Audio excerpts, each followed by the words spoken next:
Boris Johnson at number 10 Downing Street today raising the prospect, wait for it, of lockdown 3 in the new year. This was Boris Johnson just a few moments ago.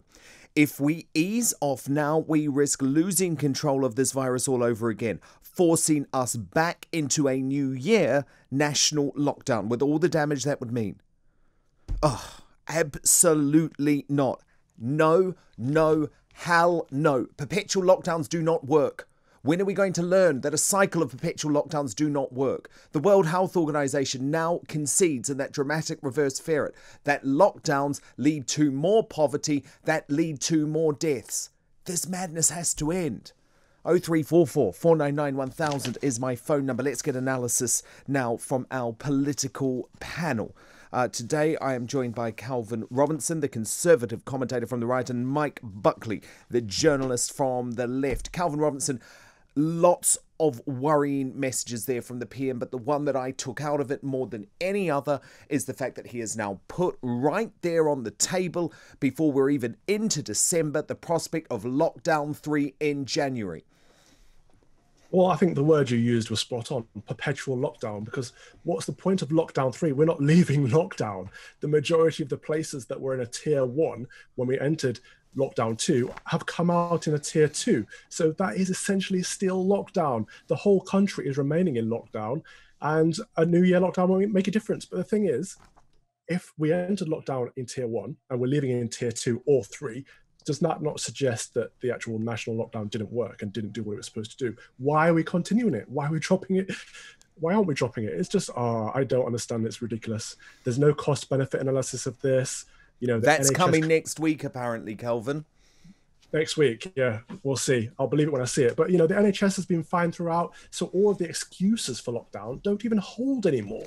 It was, you know, to save the NHS. The NHS is fine. It was to curb the virus. The virus hasn't been curbed by lockdown. None of these things are working. Why are we still doing it? I mean, Mike Buckley, the Prime Minister, disagrees with that point that Calvin made. He said this is not continuing the lockdown, quite the opposite.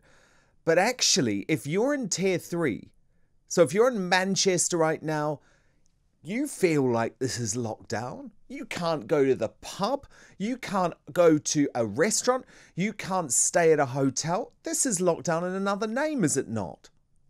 No, I think lockdown means being told to stay at home, which is what we were told to do in the first lockdown. That's what we've been told to do in this lockdown. But from next week, those of us in England will no longer be told to stay at home. So the lockdown will, in that sense, be over. Well, we're being told to work from home. We have been told to work from home, but we're not obligated to do so. If we want to do something else, then we can do something else. And indeed, lots of people will have. Okay, but you can't socialise. You can't socialise. You can't invite anyone else around to your home. You can't go to the pub. You can't go to the theatre. You can't go to the football. You can't meet with your friends in a park. That is lockdown. If anyone's telling me that's anything other than lockdown, I tell them you're mad. There's a reason for it, though, isn't there? The reason for it is that we're living in the middle of a global pandemic. And as I think we've discussed before, a lockdown is of course, a blunt instrument, and so is the tier system. And I would much prefer things to be different.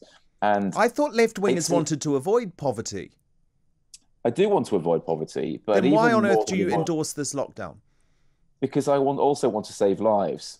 And the government have got us into a position where we have to choose. Okay, what about but on that point then, Mike Buckley, what about the 30,000 excess deaths at home caused as a direct result from lockdown? And by the way, they're not COVID deaths, they're heart attack deaths, they're stroke deaths, they're mental health deaths. I haven't seen the stats on that indicate that they are excess deaths that wouldn't have occurred. Well, I can present them to you. ONS stats, 26,000 between March and September. That doesn't take into account the second lockdowns. That's just from the first lockdown. And you're sure they're attributable to lockdowns and not just how people would have been anyway? Why else, Mike, do you think there would have been 26,000 excess deaths specifically between March and September at home last year? I mean, Calvin, it's because of lockdown. I've looked at the stats today Lockdown as well. kills. more than half of UK adults are concerned about the mental health of their loved ones. 76% of young people are concerned about their own mental health. This is affecting people's mental health. It's affecting people's livelihoods and their lives. We're destroying the economy. I don't think it's okay to say we're going to stay in a lockdown or tiered system perpetually until, last week we said it probably would be March, and it sounds like from what we hear today, it will be March or April. Well, it's more. It's longer now, potentially June or July. That's what the spending review statistics were based on.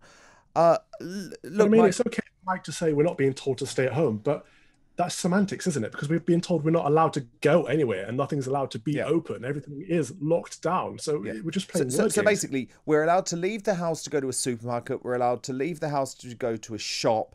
We're able to leave the house to go to the gym. We're able to leave the house to go for a haircut. That's it.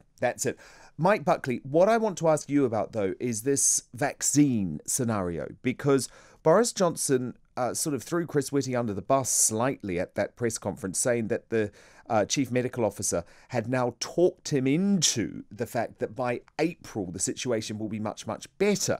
Interestingly, Mike, this comes on the same day as there's been a lot of concern raised over the efficacy of the Oxford vaccine, which of course we are particularly reliant on. That's true, and I read those reports as well, and I am genuinely concerned, as I think we all are, about the Oxford vaccine and whether it is as effective as they were saying it was earlier in the week. So I do. So we've been spun a yarn again, spun a lie again.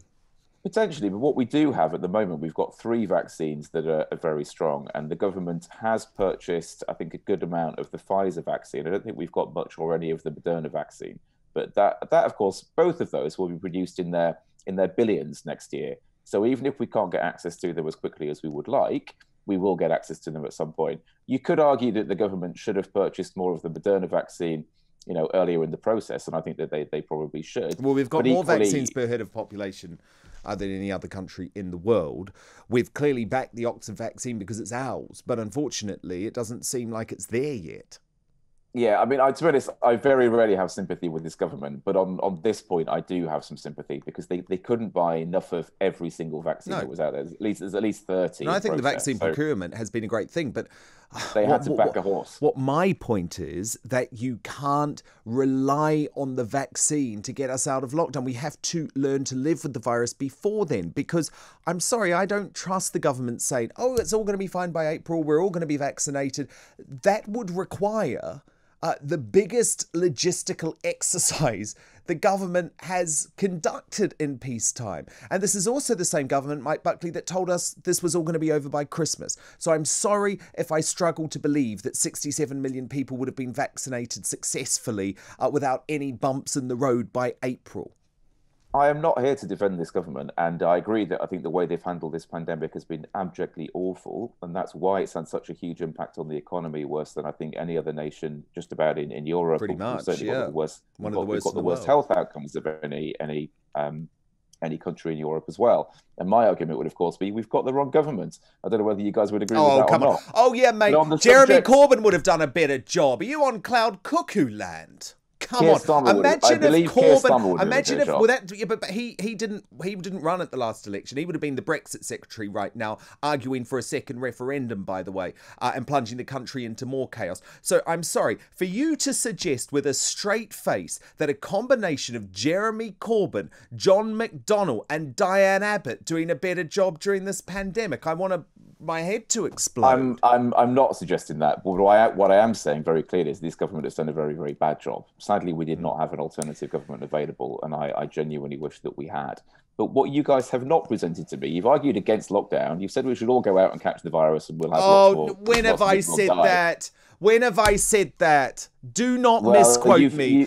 Do not misquote me on that. I do not want anyone to catch this virus. I've had this virus. I have long-term health effects from that. My great auntie died of it, and I buried her earlier in the week. There is a big difference between locking down the country and letting the virus rip. What I am encouraging is a responsible approach where the most vulnerable is shielded, and we all take sensible social distancing measures. There's a real difference, and it annoys me when people keep saying, oh, you want to let the virus rip. No, I don't. I've never said that, and no one in my position who backs the Great Barrington Declaration talks about that. I do apologise if I misrepresented you. I do think that there is a third way beyond lockdown and beyond letting it rip, but I don't think it's just doing nothing at all. Yeah, and I don't quite know what you guys are proposing. I do think that it comes down to I'll tell you what I'm. I think it comes down to getting test and trace right. I'll tell you what we haven't done either of those things, despite months of promises. Shield the vulnerable. And that makes me worry about getting the vaccine out as well. I'll stop now. Okay, no, well, look, we've got to wrap, but we could go on for another hour. Absolutely brilliant to talk. Another great political panel. That is the left-wing journalist Mike Buckley and the conservative commentator Calvin Robinson. We will speak again next week. Coming up, Sir Graham Brady, the chair of the 1922 Committee of Backbench Conservative MPs, responds, plus Labour's Shadow Health Minister Alex Norris. What does he make of the PM's suggestion that we could be heading into a third national lockdown in January? Back in just a mo.